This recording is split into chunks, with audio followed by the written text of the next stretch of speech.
تہجد کا بہتر طریقہ سنت یہ ہے کہ پہلے نیند کی جائے، تھوڑی دیر سوئے جائیں، پھر اس کے بعد رات کے آخری حصے میں اٹھ کے آپ نماز پڑھیں، اور اس میں نبی صلی اللہ علیہ وسلم سے مختلف رکعتیں منقول ہیں جی تو بہتر یہ کہ 8 رکعتوں کا معمول بنایا جائے، لیکن اگر کوئی 2 رکعت پڑھتا ہے، 4 پڑھتا ہے، 6 پڑھتا ہے، وہ بھی جائز ہے، اور اس سے 8 سے زیادہ بھی پڑھ سکتا ہے، اور وطر جو ہے تہجد کے بعد پڑھے جائیں۔ اگر جس کو یقین ہو کہ تہجد میں اٹھے گا وہ، ٹھیک تو اس کو چاہیے کہ وطر وہ تہجد کے بعد پڑھے، اور اگر آپ کو ڈاؤٹ ہے کہ پتہ نہیں آنکھ کھلے گی نہیں کھلے گی، تو پھر وطر پہلے پڑھ لیں ٹھیک ہے۔ اور پھر تہجد رات کے آخری حصے میں اٹھ کے پڑھ لیں۔ میں ایک واقعہ سناتا ہوں، شاید حضرت ڈاکٹر عبدالحی رحمہ اللہ ہے یا مولانا عاشق الہی رحمہ اللہ کا، وہ بزرگوں میں سے کسی ایک بزرگ کا واقعہ ہے۔ ان کا تہجد کا معمول تھا، روزانہ پابندی سے تہجد پڑھا کرتے تھے۔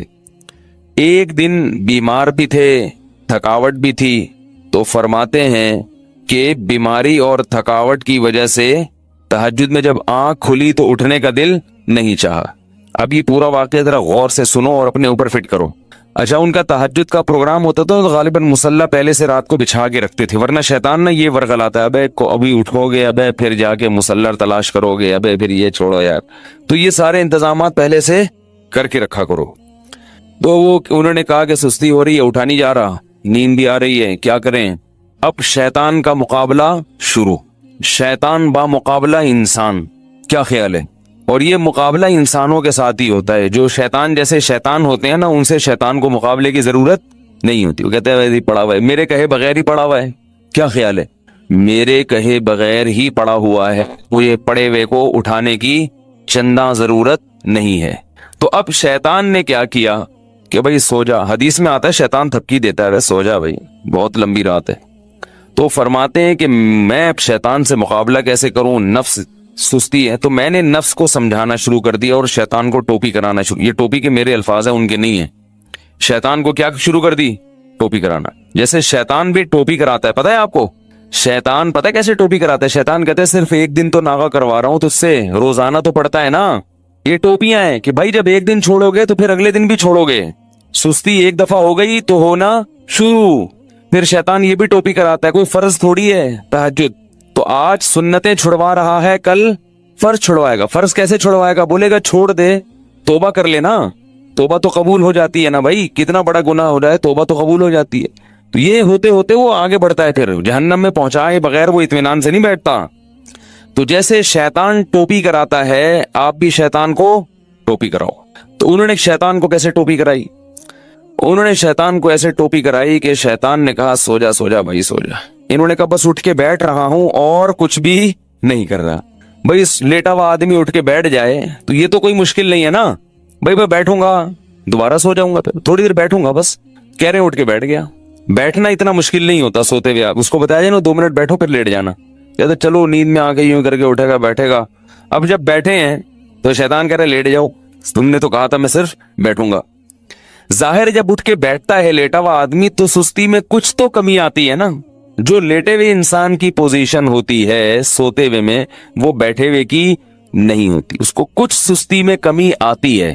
اب جب اٹھ کے بیٹھے ہیں تو شیطان کہہ رہے لیٹ جاؤ، یہ کہہ رہے ہیں ایسا ہے کہ صرف کھڑا ہو جاتا ہوں، بیٹھے رہے تھوڑی دیر آنکھیں واقیں ملی، میں کھڑا ہو جاتا ہوں، یا یہ واش روم میں چلا جاتا ہوں۔ تو شیطان کو اپنے نفس کو یوں بہکایا، ٹوپی کرائی کہ میں صرف واش روم میں جاؤں گا اور وہی استنجا وغیرہ قضائے حاجت یا پیشاب وغیرہ جو بھی ہے کر کے واپس آ کے لیٹ جاؤں گا، کیا خیال ہے اس میں کیا جا رہا ہے؟ تو نفس جو ہے نا اس کے لیے آمادہ ہو جاتا ہے، چلو اتنا تو چلتا ہے۔ اگر لیٹے ہوئے یہ سوچتے نا کہ پیشاب کر کے آؤں گا تو پھر مشکل ہوتا، بیٹھے ہوئے آدمی کے لیے سوچنا آسان ہے۔ تو کہہ رہے میں اٹھ کے گیا واش روم میں جو بھی پیشاب وغیرہ فرمایا کیا ہے، تو شیطان نے کہا واپس، وضو خانہ ساتھ ہی تھا، میں نے کہا وضو کر کے لیٹ جاؤں گا بس، ٹھیک ہے نا، تھوڑا سا منہ دھو لیتا ہوں، چھپکے مار دیتا ہوں۔ یہ واقعہ میں اپنے الفاظ میں بیان کر رہا ہوں، ٹھیک ہے نا، تاکہ آپ لوگ بالکل اس کے مطابق چلیں اور آپ کو یہ احساس ہو کہ ایسے ہمارے اکابر نے کیا، بزرگوں نے کیا، تو اس طرح کرنے سے کیا ہوتا ہے؟ وہی ہوتا ہے جو ان کے ساتھ ہوا، تہجد کی پابندی ہو گئی۔ تو اب کیا ہے، کہتے ہیں کہ میں گیا اور پانی کے چھپکے مارے اور پورا وضو کر لیا جلدی سے۔ وضو کے بعد بھی شیطان کیا کہہ رہے ہیں، آ جا لیٹ جا بستر پہ یار، کہہ رہے میں بستر کی طرف جاتے جاتے مصلی کی طرف گیا، جلدی سے نیت باندھ لی اللہ اکبر کر کے، جلدی سے کیا کیا، کیونکہ نیت باندھنے سے پہلے سوچو گے تو شیطان واپس لے جائے گا، تو بھئی اللہ اکبر کہہ کے نیت باندھ لو، پھر دیکھا جائے گا کیا ہوتا ہے۔ تو نیت باندھ لی تو باندھ لی نا، اب تو ہو گئی نا، اب تھوڑی کہیں بھاگ سکتے ہیں, اتنا تو کوئی نالائق نہیں ہوتا کہ نماز توڑ کے بھاگ جائے. تو یہ ٹرک ہوتی ہیں سستی کو دور کرنے کی. نہیں آ رہی نا, تو اس طرح پڑھ لیا کرو نماز. آپ تہجد کی پابندی اس طرح سے کر لیں گے, تہجد پڑھو گے تو فجر تو لازمی ہوگی. تہجد کو فوکس کرو تو فجر نہیں جائے گی کہیں انشاءاللہ. اگر تہجد رہ بھی گئی تو فجر تو ہو جائے گی نا. شیطان ٹوپی کرا کے تہجد چھڑوائے گا تو آپ بولو گے یار بہت ٹوپیاں ہو گئی ہیں, تہجد چھوڑ دی, فجر تو فرض ہے. نماز خشوع و خضوع سے پڑھنا, بول تو نماز پڑھنا کتنا مشکل, اوپر سے دل لگا کے پڑھو. نماز پڑھنا آسان تھوڑی ہے, 5 ٹائم پوری زندگی پڑھتے رہنا, پھر دل لگا کے, دل لگے نہ لگے کوشش کرنا لگانے کی, اور مشکل کام ہے. دل ہی نہیں لگتا انسان کا, ادھر ادھر لوگوں کو دیکھو نا نماز میں ناک میں انگلیاں گھما رہے ہیں, کان میں انگلیاں گھما رہے ہیں, پتہ نہیں کیا کیا کر رہے ہیں, ہلے جا رہے ہیں. میں ابھی اسلام آباد ایئرپورٹ پہ تھا تو ایک عرب آیا میرے ساتھ کھڑا ہو گیا. میں تلاش کر رہا تھا جماعت کے لیے کوئی بندہ ملے ایئرپورٹ پہ نا, جماعت کرایا کریں, اکیلے نہ پڑھا کریں. تو جو مسلح بنا ہوا تھا, میں تھوڑا انتظار کیا, میں نے کہا دیکھوں کوئی بندہ آتا ہے. تو ظہر کی نماز تھی, میں نے کہا نماز پڑھتا ہوں. تو وہ عرب پینٹ شرٹ میں تھا, میں نہیں پہلے پہچانا کہ یہ عربی ہے کیونکہ پینٹ شرٹ پہنی ہوئی تھی اور کلین شیف تھا. تو وہ عرب جماعت کے بڑے پابند ہوتے ہیں. اس نے کہا جماعت, میں نے کہا آ جاؤ. اب میں امام بنا, وہ مقتدی بن کے میرے ساتھ کھڑا ہو گیا. اب ساتھ جب کھڑا ہوا ہے وہ تو ہل رہا ہے, یوں ہلا رہا ہے, یوں ہلا. مجھے بڑی الجھن ہو رہی کہ کیا کر رہا ہے بھائی, تو تمیز سے کھڑا ہو جا تھوڑی دیر کے لیے. ہلے جا رہا ہے. پھر حد یہ ہوئی کہ پینٹ اپنی سیدھی کی یوں کر کے. پینٹ جب سیدھی نہیں ہوئی تو بیلٹ کھولی نماز میں بیلٹ کھول کے پوری اچھی طرح سے ٹائٹ کی. پوری نماز اس طرح پڑھی ہے. مجھے بڑا وہ ہو رہا تھا کہ بھائی یہ کیا ہے. وہ قرآن کی آیت یاد آ رہی تھی, والذین هم فی صلاتہم خاشعون, کہ جنت میں جانا ہے تو نماز پڑھنا کافی نہیں ہے, نماز خشوع و خضوع سے. تو دل تو اپنے قابو میں نہیں ہے نا, کم از کم ظاہری جسم تو اپنے قابو میں ہے, اس کو تو انسان قابو میں رکھے. وہ بھی ہلے جا رہا ہے. جب اس نے پینٹ سیدھی کرنا شروع کی, بیلٹ کھول کے, ہے نا کہ یہ زیادہ ہو گئی بھائی, یہ زیادہ ہو گئی. تو ایک صاحب کو میں دیکھتا تھا کہ جب بھی وہ نماز شروع کرتے تھے, نماز تکبیر کے بعد ہاتھ باندھا, اس کے بعد اپنا چشمہ اتار کے جیب میں رکھا. ارے یہ نماز سے پہلے چشمہ اتار کے جیب میں رکھ لو. ہمارے حضرت فرمایا کرتے تھے کہ لوگوں کو پتہ نہیں کیا ہے, نماز کی نیت باندھتے ہی خارج شروع ہو جاتی ہے. فرض نماز کے بعد ہاتھ اٹھا کے دعا مانگنا یا اجتماعی حیت پہ دعا مانگنا کسی بے غبار صحیح حدیث سے ثابت نہیں ہے.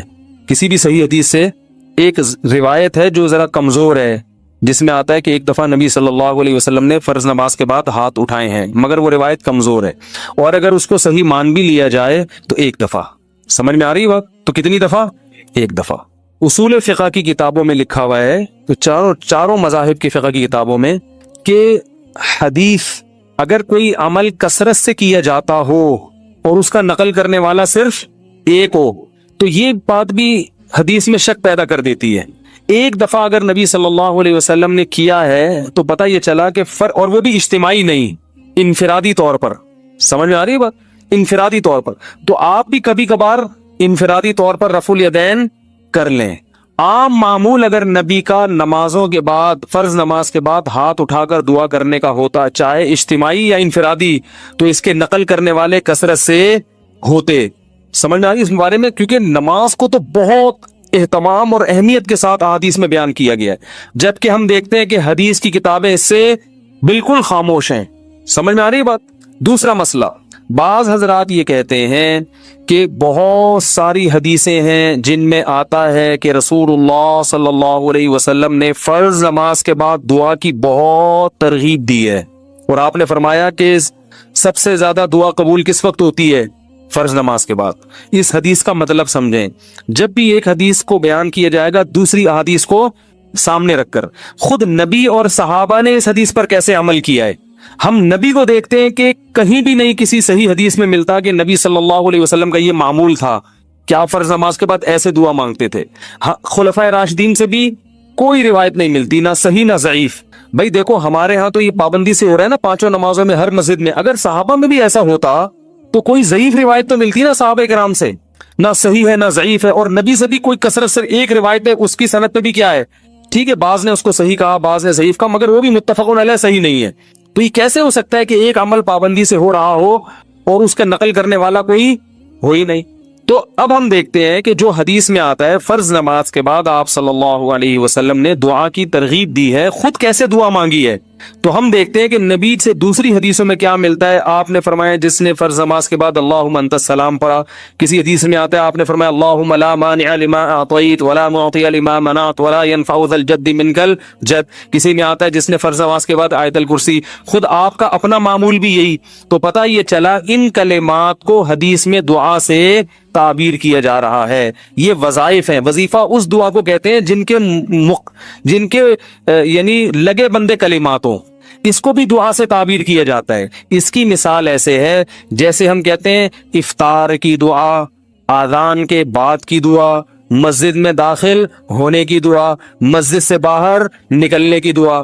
تو وہ دعا کیا ہے؟ اللہم افتح لی ابواب رحمتک, مخصوص کلمات. اذان کے بعد کی دعا کیا ہے؟ اللہم رب هذه الدعوۃ التامہ. تو فرائض کے بعد جو دعا ہے وہ بھی کیا ہے؟ آیت الکرسی, اللہم انت السلام, اللہم لا مانع لما اعطیت. یہ کلمات, ان کلمات کو کیا کہا گیا ہے بولو بھائی؟ دعا.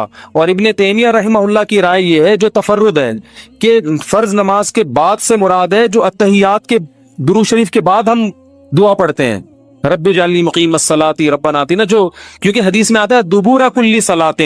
تو دبر کا جو لفظ ہے عربی میں وہ بعد کے معنی میں بھی استعمال ہوتا ہے اور اینڈ کے معنی میں بھی. ابن تیمیہ رحمہ اللہ کہتے ہیں کہ جو ہم نماز کے آخر میں اتحیات پڑھتے ہیں پھر درود شریف پڑھتے ہیں اس کے بعد جو دعائیں کرتے ہیں نا, تو فرض نماز کے بعد سے مراد کیا ہے؟ یہ والی. لیکن یہ ان کا تفرد ہے. ہم کہتے ہیں ایسا نہیں بلکہ سلام کے بعد. مگر دعائیں کون سی؟ وہ جو منقول ہیں. یہاں تک میں سمجھا پایا اپنی بات؟ آگے چلیں. اور نبی صلی اللہ علیہ وسلم نے مختلف مواقع پر مختلف وظائف پڑھے ہیں فرض نماز کے بعد. کبھی آیت الکرسی, کبھی اللہم انت السلام. تو ہم یہ کہتے ہیں دوسری طرف حضرت عائشہ رضی اللہ تعالی عنہا کی حدیث ہے کہ آپ صلی اللہ علیہ وسلم فرض نماز کے بعد اللہم انت السلام کے بقدر بیٹھتے تھے اور پھر کھڑے ہو جایا کرتے تھے. ان دونوں حدیثوں کو ملا کے پتہ چلتا ہے کہ فرض نماز کے بعد جتنے وظائف منقول ہیں یہ سارے نہیں پڑھنے, کبھی کوئی اور کبھی کوئی. اہمیت چونکہ اللہم انت السلام کی